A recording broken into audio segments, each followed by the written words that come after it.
Hey there, and welcome back to English Sprout TV. I'm Alex. And I'm Emma. Thanks for pressing play today. So, Emma, real quick before we start, have you ever sent a text message, read it back, and thought, wait, did I say that right? Oh, absolutely. Like last week, I texted my friend, "Do she likes coffee?" and stared at it for 5 minutes before deleting the whole thing. Okay, that's actually perfect because that is exactly what we're fixing today. Yes. Today on English Sprout TV, we are learning how to use do, does, and did in English. And I promise, we are not going to bore you with a giant grammar chart on a whiteboard. Nope, we're going to talk about it the way you actually use it in real life, in texts, in conversations, at work, at a cafe, everywhere. Because here's the thing, do, does, and did are these tiny little words that show up in almost every English sentence. And if you get them right, you instantly sound more natural. If you get them wrong, everyone still understands you, but you know that feeling, that little voice in your head saying, that sounded off. We want to silence that voice today. So grab your headphones, maybe a notebook if you like, and let's dive in. All right, let's start with the big picture. Do, does, and did are what we call auxiliary verbs or helping verbs. They don't carry the main meaning of the sentence, but they hold the sentence together like glue. Right. Think of them like the frame of a house. The walls and the roof are the important words, the nouns, the verbs, the adjectives. But without the frame, the house falls down.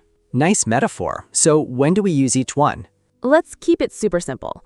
Do and does are for the present, things happening now, habits, routines, general truths. Did is for the past, things that already happened. Exactly. And the difference between do and does is just who we're talking about. So do goes with I, you, we, they, and all plural nouns, like I do, you do, we do, they do, my friends do, the dogs do. And does goes with he, she, it, and all singular nouns, like he does, she does, it does, my brother does, the cat does. Got it? Good. Because now we're going to see why this matters in real sentences. Let's start with questions. In English, when you want to ask a question in the present simple, you usually need do or does at the beginning. Right. If I want to ask about your routine, Alex, I don't say, "You like coffee." Well, I could say that in a very casual way, but the proper natural question is, do you like coffee? Exactly. The structure is do, does, plus subject, plus main verb. And here's the trick. After do or does, the main verb always stays in its base form. Never add s, never change it. So it's, do you like coffee, not do you likes coffee. Yes, and this is where a lot of learners get tripped up. They know that he likes needs an S, so when they make a question, they carry that as over. Like my text message disaster. Do she likes coffee? That's a double mistake. First, it should be does, not do, because she is third person. And second, the verb should be like, not likes. Let's fix it together. Does she like coffee? That's it. Clean, simple, natural. Let's do a few more so it really sticks. Alex, ask me a question about work. Okay. Do you work from home? Yes, I do. Now let me ask about your sister. Does your sister work from home? No, she doesn't. She works in an office. See how that works? Same verb, work, but the helper changes based on the subject. Let's try with it. Does this app cost money? Or with they. Do they speak English? Perfect. So just remember, do or does opens the door, the subject walks through, and the main verb stays exactly as it is in the dictionary. No S, no ED, no changes, just the base form. Okay, questions feel a little easier now, but what about negative sentences? Great question. The structure is almost the same. We use do or does plus not plus base verb. And in real spoken English, we almost always contract it. Do not becomes don't, does not becomes doesn't. So instead of I do not like spinach, we say I don't like spinach. And instead of he does not watch TV, we say he doesn't watch TV. Again, notice the main verb, like, watch, base form, no changes. Let's practice this with some real-life examples. Alex, tell me something you don't do. I don't drink coffee after 4 p.m. Smart. What about your roommate? He doesn't drink coffee at all. He only drinks tea. And your parents? They don't live in the city. They live in a small town. Great. Now let me try. My phone doesn't work well in the basement. We don't have a basement, so I wouldn't know. Fair enough. One more. The bus doesn't come on Sundays. That's a super useful sentence. Public transportation, store hours, restaurant schedules. You'll use the structure all the time when you travel. So, to recap the present, do and does help us make questions and negatives. The main verb never changes, and does is only for he, she, it. Got it? Let's take a breath because now we're going to jump into the past. All right, past tense. This is where did comes in. And honestly, did is a little bit of a superhero because it does all the heavy lifting. Here's what we mean. In the past simple, we use did for everyone. I, you, he, she, it, we, they. Doesn't matter. Did is the same for all of them. So there's no dids or did-is or anything weird, just did.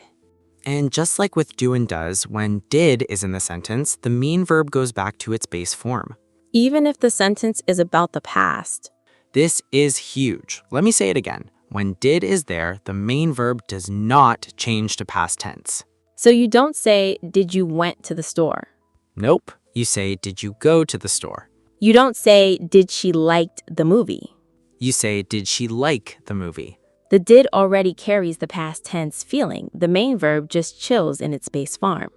Let's do a quick practice round. I'll say the wrong version and you correct me, Emma. Challenge accepted. I say, did he worked late yesterday? Wrong. Did he work late yesterday? I say, did they saw the email? Wrong. Did they see the email? I say, did you had breakfast? Wrong. Did you have breakfast? She's unstoppable. And notice how natural those sound? That's how native speakers actually talk. Now, what about negatives in the past? Same idea. Did not plus base verb. Contracted, we say didn't. So, I didn't know that. She didn't call me back. We didn't finish the project on time. All base verbs. Know, call, finish. No past tense endings. This is honestly one of the most common mistakes we hear from intermediate learners. They learn the past tense of verbs, went, saw, had, knew, and then they try to use those inside a did sentence. It's totally understandable. Your brain is saying, this is past tense, so I need a past tense verb. But English says, nope, did already handled that. Give me the base form. So here's a little memory trick from English Sprout TV. Did is greedy. It wants to be the only past tense word in the sentence. It doesn't share. I love that. Did is greedy. Write that down. Okay, before we move on, let's talk about something that doesn't get enough attention. We've covered questions and negatives, but do, does, and did also show up in positive sentences for emphasis. Oh yes, this is where English gets a little dramatic, and it's so useful. Imagine your friend says you don't like pizza, and you want to correct them strongly. You say, I do like pizza, I just don't like olives on it. Or someone says, he never cleans the kitchen, and you defend him. He does clean the kitchen. He did it this morning. And in the past, I thought you didn't study for the test. I did study, I just didn't do well. So we use do, does, or did in a positive sentence to say, yes, actually, you're wrong, and I'm correcting you. It adds emotion, it adds strength. It makes you sound like a native speaker who is fully engaged in the conversation. Let's hear a few more examples. I do want to come to the party. I'm just tired. She does know how to drive, she's just nervous. They did apologize. Maybe you didn't hear them. See? Without the do, does, or did, those sentences are just normal statements. With them, they become defenses, corrections, or confessions. This is advanced beginner stuff, but if you can master it, your English personality really starts to shine through. All right, let's put everything together in a real conversation. Alex and I are going to improvise a short dialogue, and we want you to listen for do, does, did, don't, doesn't, and didn't. Ready? Here we go. Hey, Alex, do you know where my keys are? Did you leave them in the car? No, I didn't. I remember locking the car. Does your roommate usually move things around? She doesn't touch my stuff, but wait, do you think they fell behind the couch? Maybe. Did you check there? I did check, actually, this morning. Well, do you have a spare key? I do, in my bag, but I really don't want to lose the main one again. Then maybe you should put a hook by the door. I do have a hook, I just don't use it. Classic. How many did you hear?